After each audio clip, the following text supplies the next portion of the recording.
Hello, powerful. It's Lisa, your generative power coach. So I wanted to take today to talk about the term appreciative inquiry. This is a technique that I learned in some of my coach training. I've done a lot of coach training, and it's also a term that's used in positive psychology.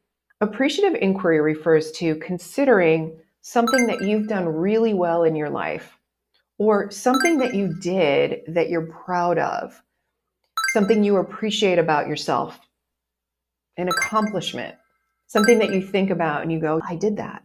But I'm going to contradict myself now too. It doesn't have to be an accomplishment. It could have been something you tried and it didn't work out, but you're proud of yourself for trying and the steps that you took along the way. And it just turned out this wasn't the right thing for you at that time. So it's appreciative inquiry and it's self-inquiry. I'm inquiring within my own mind, within my body, within my power about something that I appreciate that I've done in the past.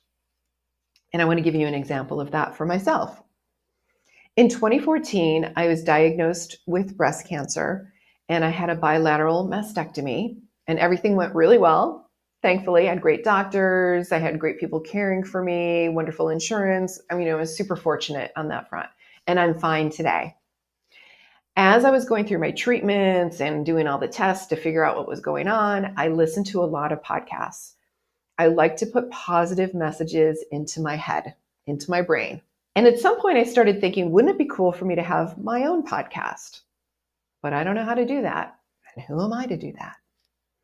And I'm not going to go into how I actually went step by step and created the podcast. And trust me, there were a lot of steps to it, but I eventually did. And December 31st, 2015, I launched my podcast. So I had set a goal for myself to launch my podcast by the end of the year in 2015. So that's one of the things that I think back on. I think, oh, Lisa, there was the breast cancer diagnosis and having overcome that and done what I needed to do. But then I also think about all the steps that I took to create a podcast.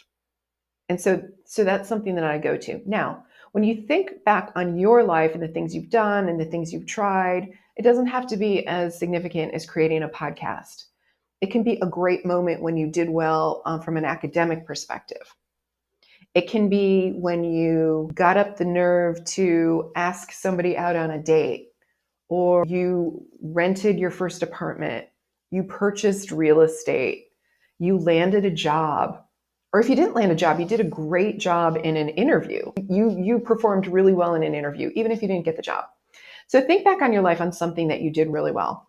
And think about what steps did you take to achieve that thing? And how did you prepare for that?